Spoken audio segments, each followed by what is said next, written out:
In ka mutu sai rufewa, an kai kayo barwa, kai kadai a cikin gushewa, ko motsi ba ka yowa,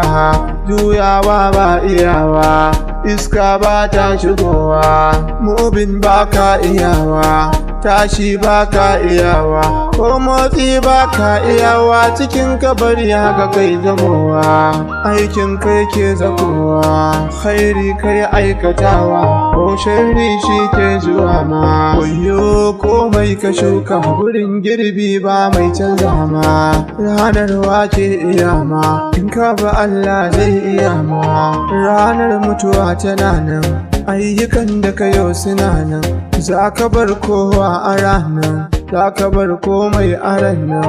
‘ya'yanka ka bar su ranar, matanka ka bar su ranar, ka bar kowa a ranar, ka kuma bar komai a ranar.